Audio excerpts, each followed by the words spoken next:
Hello everyone, हम class 8th science NCERT को study कर रहे हैं और आज के इस वीडियो में हम इस बुक का चैप्टर नंबर 3 जिसका टाइटल है संश्लेषित रेसे और प्लास्टिक, इसके बारे में डिस्कस करेंगे। तो चलो स्टार्ट करते हैं।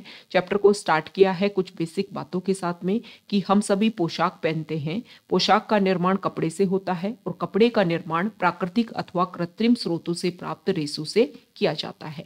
इन सभी पॉइंट्स को आप इस तरीके से समझ सकते हैं कि सबसे पहले प्राकृतिक और कृत्रिम स्रोतों से हम रेशा प्राप्त करते हैं और फिर रेशे से बनाया जाता है कपड़ा और कपड़े से बनाया जाता है पोशाक। अब ये जो रेसे हैं, इनसे सिर्फ कपड़े का ही निर्माण नहीं होता है, बल्कि विविध प्रकार की अनेक घरेलू वस्तुओं के निर्माण हेतु भी रेशे का प्रयोग किया जाता है। तो सबसे पहले हम जानते हैं कि प्राकृतिक रेसे और कृत्रिम रेसे कौन कौन से होते हैं। वैसे क्लास 6 और 7 की जो साइंस की एनसीईआरटी है उसका चैप्टर नंबर 3 जो है, इसमें हम इनके बारे में डिस्कस कर चुके हैं। तो आप जाकर के क्लास 6 और 7 की साइंस की एनसीईआरटी को वीडियो को जाकर के व्यू कर सकते हो, हमारे प्लेलिस्ट में अवेलेबल है। तो सबसे पहले बात कर लेते हैं प्राकृतिक रेसे की। प्राकृतिक रेसे जैसे कपास, ऊन, रेशम आदि पौधों अथवा जंतुओं से जो रेसे प्राप्त होते हैं उनको बोला जाता है प्राकृतिक रेसे। अब बात आती है संश्लेषित रेसे की। तो संश्लेषित रेसे मनुष्यों द्वारा तैयार किए जाते हैं, इसलिए ये रेसे संश्लेषित अथवा मानव निर्मित रेसे भी कहलाते हैं। तो अब हम डिस्कस करेंगे कि संश्लेषित रेसे क्या है। तो यहाँ पर सबसे पहले कुछ एग्जाम्पल के थ्रू आपको समझाने की कोशिश की गई है कि जैसे कि आपके पास में कुछ मनके हैं, इन मनकों को आप एक धागे की सहायता से जोड़ करके एक माला बना सकते हो। दूसरा एग्जाम्पल यहाँ पर दिया हुआ है कि आपके पास में छोटे छोटे कागज के टुकड़े हैं, इन सभी को आप ज्वाइंट करके आपने एक लंबी श्रृंखला यहाँ पर बना दी। तो जो संश्लेषित रेशा जो होता है, संश्लेषित रेशा भी छोटी इकाइयों को जोड़ करके बनाई गई एक श्रृंखला है। इस तरीके से छोटी छोटी इकाइयों को जोड़ा जाता है और एक बड़ी श्रृंखला जो बनती है उसको बोला जाता है संश्लेषित रेशा। अब ये जो संश्लेषित रेशा है, इसमें जो हर छोटी इकाई है वास्तव में वो एक रासायनिक पदार्थ है। इस प्रकार की अनेक छोटी इकाइयां मिलकर के एक बड़ी एकल इकाई बनाते हैं जो बहुलक कहलाती है, पॉलीमर कहलाती है। पॉलीमर शब्द जो है वो ग्रीक भाषा के दो शब्द पोली तथा मर इससे मिलकर के बना है। पोली का मतलब होता है अनेक और मर का अर्थ होता है भाग अथवा इकाई। अतः एक पॉलीमर या बहुलक बहुत सी इकाइयों के दोहराने से बनता है। समझ में आ गया आपको कि छोटी छोटी इकाई वो मिलकर के क्या बना दिया, एक संश्लेषित रेशा। और इसी तरीके से बहुत सारी इकाइयां जो है वो आपस में बार बार उनको दोहराया गया तो उससे एक पॉलीमर या फिर बहुलक बन गया। बहुलक जो है वो प्रकृति में भी पाए जाते हैं, मतलब नेचुरल तरीके से भी बहुलक अवेलेबल है, ये आपको ध्यान में रखना है।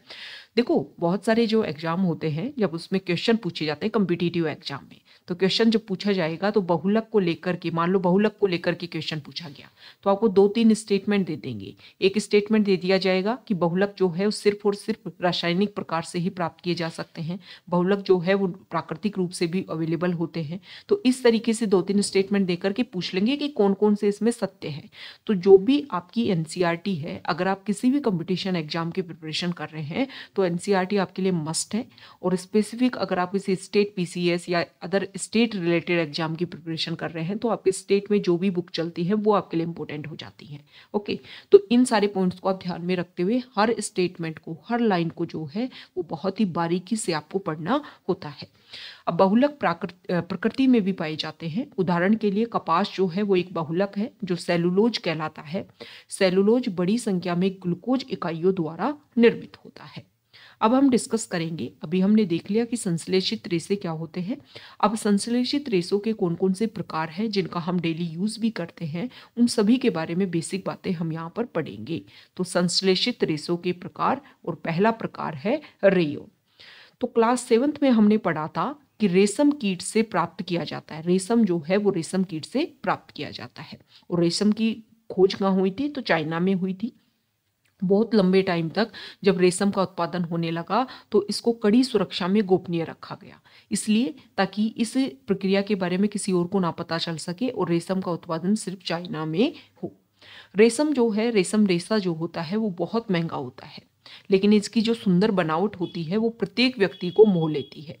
तो रेशम को कृत्रिम रूप से बनाने के लिए फिर धीरे धीरे प्रयास करना शुरू किया गया कि देखो वैसे प्राकृतिक रूप से रेशम को इतने बड़े लेवल पर तैयार करना काफ़ी मुश्किल है और काफ़ी महंगा है, तो सभी लोग इसको नहीं खरीद सकते, तो क्यों ना इसको कृत्रिम रूप से बनाया जाए जो एक तरीके से किफ़ायती दाम में सबके लिए अवेलेबल हो पाए। तो रेशम को फिर कृत्रिम रूप से बनाने का प्रयास स्टार्ट किया गया और 19वीं शताब्दी के अंतिम छोर पर वैज्ञानिकों को रेशम समान गुणों वाले रेशे प्राप्त करने में सफलता प्राप्त हुई। अब ये रेशे जो है वो कैसे मिले, तो ये जो रेशे हैं वो काष्ठ लुगदी के रासायनिक उपचार से प्राप्त किया गया। ये जो रेशा है वो रेयोन अथवा कृत्रिम रेशम कहलाया। मतलब रेयोन को क्या कहा जा सकता है, कृत्रिम रेशम भी कहा जाता है। रेयोन जो है वो प्राकृतिक स्रोत काष्ठ लुगदी से प्राप्त किया जाता है, अतः यह एक मानव निर्मित रेशा है। यह रेशम से सस्ता होता है, परंतु इसे रेशम रेशों के समान बुना जा सकता है। इसे रंगों की कई किस्मों में रंगा जा सकता है। रेयोन को कपास के साथ मिलाकर बिस्तर की चादरें बनाते हैं और ऊन के साथ मिलाकर के कालीन अथवा गलीचा बनाते हैं। तो ये हमने पहला टाइप देख लिया संश्लेषित रेशे का, सिंथेटिक फाइबर का, और वो है रेयोन, जिसको आप बोल सकते हैं कृत्रिम रेशम। और इसके बहुत सारे जो उपयोग है वो भी हमने डिस्कस कर लिए, और ये काष्ठ लुगदी के रासायनिक उपचार से बनाया जाता है। अब सेकंड संश्लेषित रेशा है वो है नाइनोल। नाइनोल एक अन्य मानव निर्मित रेशा है। इसे 1931 में बिना किसी प्राकृतिक कच्चे माल, मतलब पौधे या जंतु से कोई भी जो माल प्राप्त होता है कच्चा माल, उसका यूज करके इसको नहीं बनाया गया था। मतलब जैसे अभी हमने देखा ना कि काष्ठ लुगदी से रेयोन को बनाया गया, रेयोन का रेशा बनाया गया, तो इस तरीके से नाइलॉन को नहीं बनाया गया था। इसका निर्माण पूर्णतया कोयले, जल और वायु से किया गया। और नाइनोल जो है वो प्रथम पूर्ण रूप से संश्लेषित रेशा था, ये आपको ध्यान में रखना है। नाइनोल जो है वो रेशा प्रबल, प्रत्यास्थ और हल्का होता है, चमकीला होता है, धुलने में सुगम होता है, और यह कपड़ों के निर्माण हेतु बहुत ही ज़्यादा प्रचलित हुआ। इसका रेशा इतना ज़्यादा प्रबल होता है, इतना ज़्यादा मतलब इलास्टिसिटी जो है, प्रत्यास्थता इतनी अच्छी होती है, मजबूती इतनी अच्छी होती है कि जो भी पैरासूट और चट्टानों पर चढ़ने के लिए जो रस्से हैं वो इससे बनाए जा सकते हैं।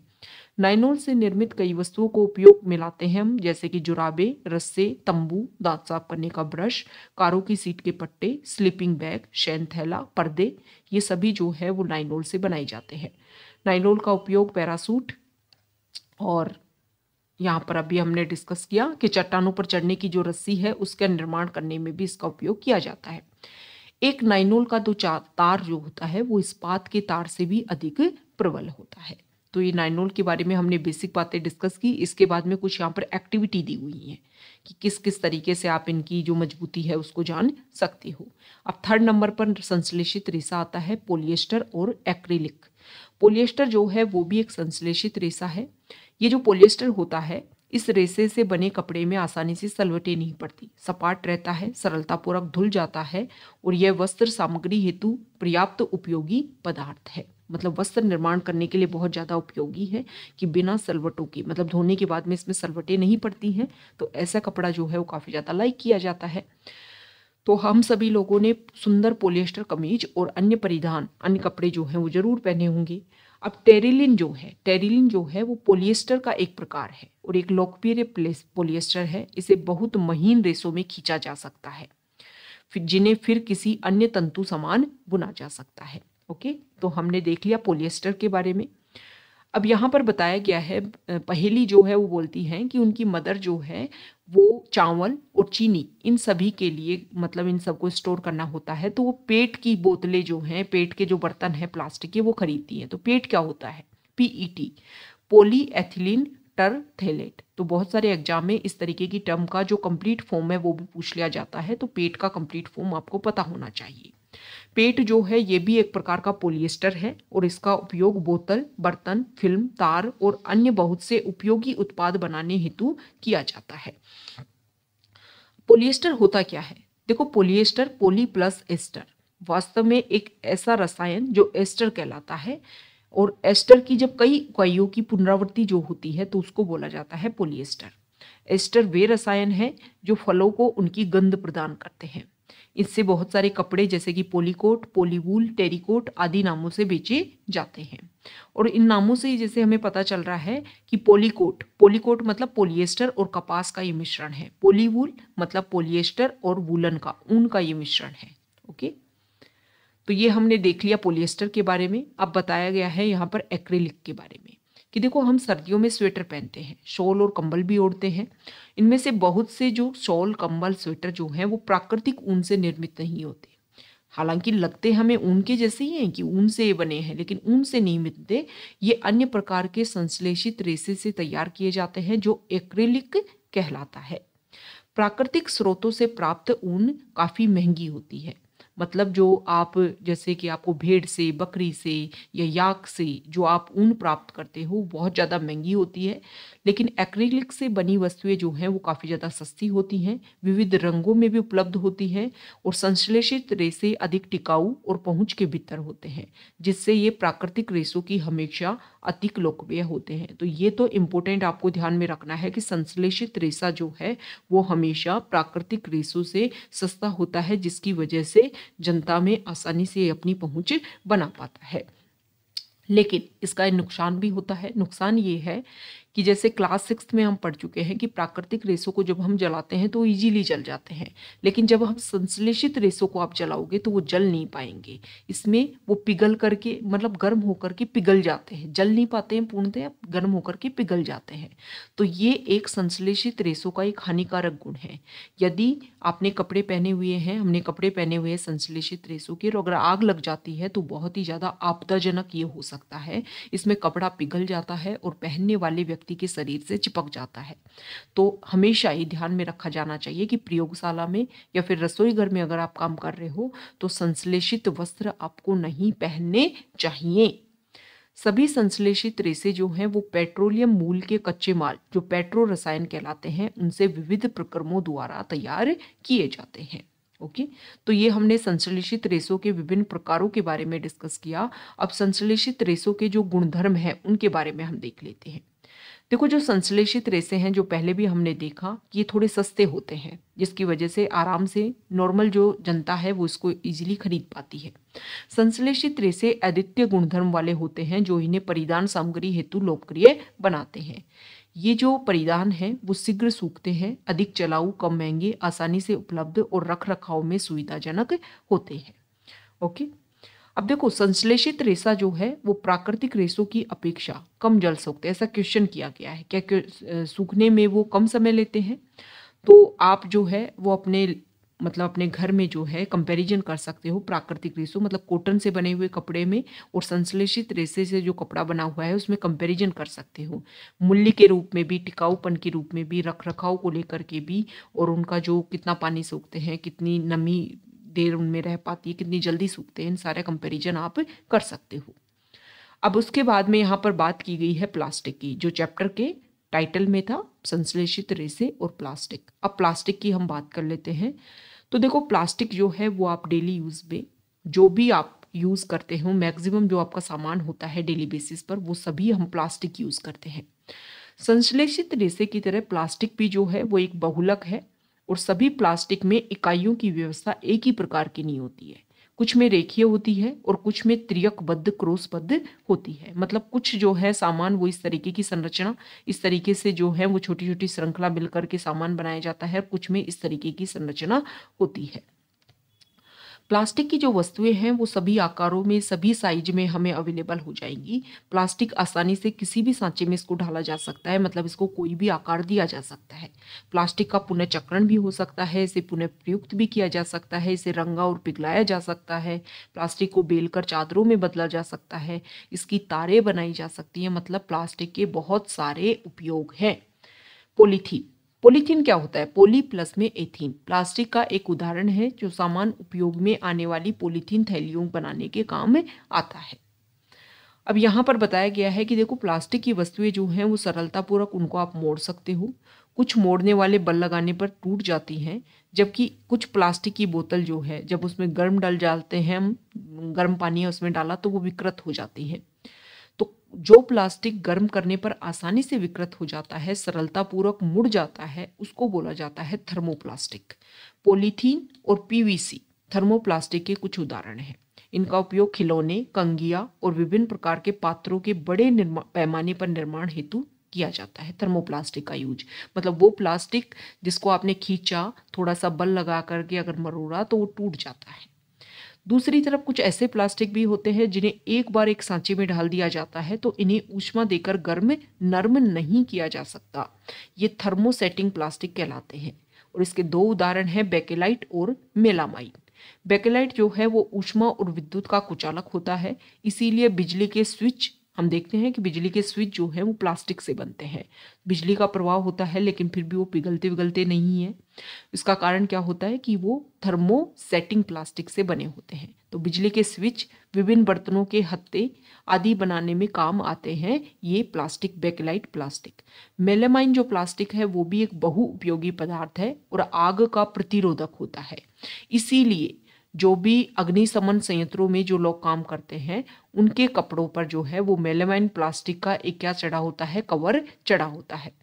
मेलामाइन एक बहुउपयोगी पदार्थ है, आग का प्रतिरोधक होता है, अन्य प्लास्टिक की अपेक्षा ऊष्मा को सहने की अधिक क्षमता रखता है। फर्श की टाइलें, रसोई के बर्तन और कपड़े बनाने के लिए उपयोग में ये लिया जाता है जो आग का प्रतिरोध करते हैं। तो यहाँ पर थर्मोप्लास्टिक और थर्मोसेटिंग प्लास्टिक के कुछ एग्जाम्पल यहाँ पर दिए हुए हैं। अब देखो बताया गया है कि प्लास्टिक जो है वो विकल्प पदार्थ है। हम कोई भी खाद्य सामग्री, जल, दूध, अचार, इन सभी को अगर हमें संचयन करना हो तो प्लास्टिक पात्र सबसे हमें सुविधाजनक लगते हैं। इसका कारण क्या है? क्योंकि प्लास्टिक जो है वो भार में हल्का होता है, इसकी कीमत कम होती है, इसका सामर्थ्य अच्छा होता है और ये उपयोग में आसानी होता है इसको लेने में। धातुओं की अपेक्षा हल्का होने के कारण प्लास्टिक का उपयोग कारों में, वायुयानों में और अंतरिक्ष यानों में भी होता है। ओके, अब यहाँ पर प्लास्टिक के कुछ गुणों की बात की गई है। देखो प्लास्टिक जो है वो अनअभिक्रियाशील है।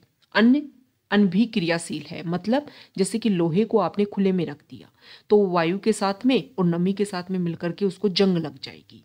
लेकिन जो प्लास्टिक है उसको आसानी से आप खुले में भी रख सकते हो, लेकिन वो नमी और जल के साथ में मिलकर के मतलब जल और वायु के साथ में मिलकर के अभिक्रिया नहीं करते हैं, उनका संक्षारण जो है वो आसानी से नहीं होता है। इसलिए इनका उपयोग बहुत से रसायनों सहित विभिन्न प्रकार के पदार्थों के संचयन हेतु किया जाता है। दूसरा, प्लास्टिक हल्का, प्रबल और चिरस्थायी है। देखो आप इस तरीके से समझिए कि प्लास्टिक हल्का होता है, जैसे कि आप अपने घर में वो बर्तन लीजिए जो पहले के ज़माने में आपकी दादी नानी के टाइम में यूज़ किए जाते थे। जैसे कि आप लोहे की बाल्टी यूज़ कीजिए, कितनी भारी होती थी। तो प्लास्टिक जो है उसका अल्टरनेट आया प्लास्टिक की बाल्टी, कितनी हल्की होती है, साइज में भी अलग अलग साइज में, चिरस्थायी होती है, लंबे समय तक आप यूज़ कर सकते हो। और प्लास्टिक जो है वो सामान्यतः धातुओं की अपेक्षा सस्ता भी होता है। उद्योगों और घरेलू कार्यों के व्यापक रूप से इसको उपयोग में लाया जाता है। ओके, प्लास्टिक जो है वो कुचालक होता है। अभी हमने ऊपर सीखा प्लास्टिक ऊष्मा और विद्युत के कुचालक होते हैं, इसलिए बिजली के तार प्लास्टिक से ढके रहते हैं। बिजली के जो तार होते हैं ना, जिनमें आपके घर में जो बिजली की फिटिंग हो रखी है उसमें आप देखिए बिजली के तार और ऊपर उनके प्लास्टिक का कवर होता है। खाना बनाने वाले पात्रों के हत्थे जो हैं वो भी प्लास्टिक से बने होते हैं क्योंकि ये कुचालक होते हैं, ऊष्मा के भी और विद्युत के भी। अब यहाँ पर कुछ बातें बताई गई हैं प्लास्टिक को लेकर के भी कि प्लास्टिक का स्वास्थ्य देखभाल मतलब जो हमारी हेल्थ इंडस्ट्री होती है उसमें काफ़ी ज़्यादा यूज़ होता है प्लास्टिक का, जैसे कि दवा की गोलियाँ, टिकियों को पैक करने हेतु, घावों को सीने हेतु धागा, सिरिंज, चिकित्सकों के दस्ताने और विभिन्न प्रकार के चिकित्सीय यंत्र जो है प्लास्टिक से बनाए होते हैं। माइक्रोवेव ओवन, इसमें अगर आपको खाना पकाना है तो विशिष्ट प्लास्टिक पात्र जो है वो इसमें उपयोग में ले जाते हैं। माइक्रोवेव ओवन में ऊष्मा खाद्य पदार्थ को पका देती है, परंतु प्लास्टिक पात्र जो है वो इसमें प्रभावित नहीं हो पाता है। अब ये इंपॉर्टेंट है, टेफ्लॉन। देखो आपने नॉन स्टिक जो आपके बर्तन आप घर में यूज़ करते हो, ओके, आपने इस तरीके के जो घर में आपके यूज़ भी करते होंगे जिनमें नॉन स्टिकी तवा जो होता है जिसमें आप ऑयल की एक बूंद यूज़ करते हो और आपका खाना बन जाता है।